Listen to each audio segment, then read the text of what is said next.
Da nije bilo Sinana, možda ne bi ni bio u Južnom vetru, sigurno. Jer već Sinan i Šemso snimili dve godine, dve ploče pre mene i mi pjevamo u Odžaku i vidim narod dođe samo, a on mene nešto zagotivio jer ima dobar auto, došao iz Amerike, stavim ga fino u auto, vozim ga i ja ga, baš sam ga ono ušuško fino.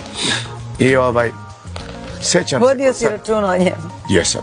I sjećam se ko sad, mi završi nekako 2 sata, on zove Mileta Ilića Basa. Ja kajem, Sinane, rekao, ja pjevam dobro grčke pesme i znam imam taj izraz, mogu da otpjevam i taj orijental.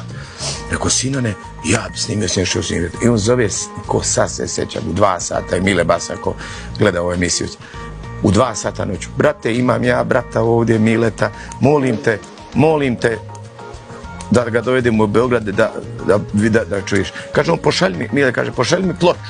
Ja imao taj Jorgovane ploču sa Bosancem radio i Mile nije bio zainteresovan za mene uopšte.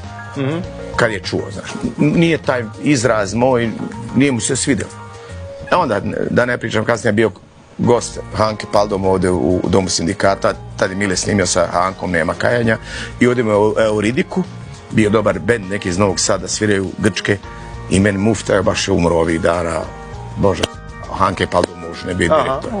I kaže, ajde otpjevaj grčke. Ma nemoj, ja u Sarajevu pjevo, ja sam je nije pjevo, ja pevam grčke pjesme kao da sam Grk.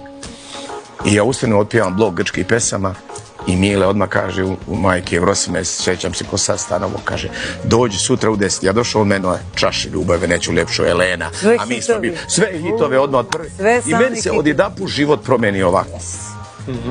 Znači da je Sinan tu bio 80% zaslužno što sam ja užno. Da, skrenuo je pažnju. Možda bi sad vozio traktor tamo po Derveni.